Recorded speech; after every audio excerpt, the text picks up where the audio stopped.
Пад шум дажджу і класічную музыку Віцебск далучыўся да акцыі «Ноч музеяў». Святочны вечар традыцыйна прайшоў у музеі-сядзібе Ільі Рэпіна з Драўнёва. Удзельнікаў культурнага бяссоння чакала насычаная праграма і маляўнічыя краявіды. Пра атмасфернае свята пад адкрытым небам наш карэспандэнт Інна Падрэцкая. Свята, якое аб'яднала мастацтва і гісторыю. Так кажуць пра ноч музеяў наведвальнікі з Драўнёва. Гэтае месца для правядзення акцыі абралі невыпадкова. Усадьба и усадебная культура, она всегда такая разнообразная, она привлекает, и здесь можно организовать локации на свежем воздухе, в музее, музыкальную площадку, и каждый найдет себе место по душе. После Нового года у нас уже начинают спрашивать, когда будут продаваться билеты. И то есть желание куда-то перенести, оно исчезает, потому что все высказывают, что Драўнёва – это лучшее место. Удзельнікі ночы музею пазнаёміліся з гісторыяй рэпінскай сядзібы, а таксама падрабязней даведаліся пра жыццё і творчасць вядомага рускага мастака. Увесь вечар па доме музея праводзілі экскурсіі.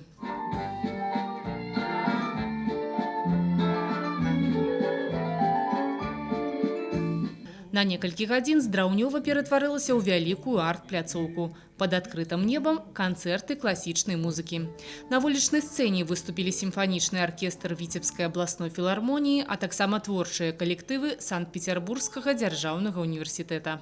Наши сегодняшние артисты – это выпускники и студенты образовательной программы «Академическое пение», который Санкт-Петербургский университет уже более 12 лет реализует в партнерстве с Мариинским театром. Мы привезли вам программу «Песни Победы».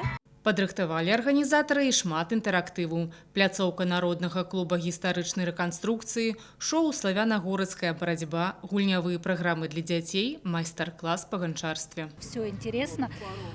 Очень давно хотели сюда попасть, но попали впервые и в такой день.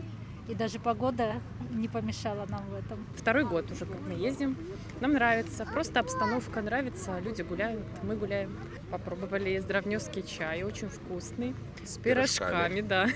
Прокатились, да, на катере. Все очень понравилось, очень интересная выставка фарфора, потрясающая экспозиция вообще всего музея. Все здорово.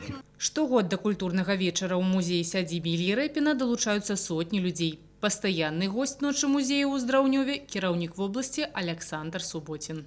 Я родом просто из этих мест, поэтому мне наиболее интересно вот эти места и посещать, и все мероприятия, которые здесь проходят, они как-то более душевные для меня. Здесь каждый в любом уголке найдет что-то интересное для себя. Кто-то музыку, кто-то живопись посмотрит, кто-то какие-то аттракционы, а кто-то просто покушает вкусно и получит от этого удовольствие. Выставы, канцэрты, тэатральныя пастаноўкі, дэгустацыі і прагулкі на цеплаходзе. Ноч музею ў Драўнёве свята атмасфернае. І нават дождж сёлета не змог яму перашкодзіць. Інна Падрэцкая, Артём Варзоў, навіны, Віцебскі раён.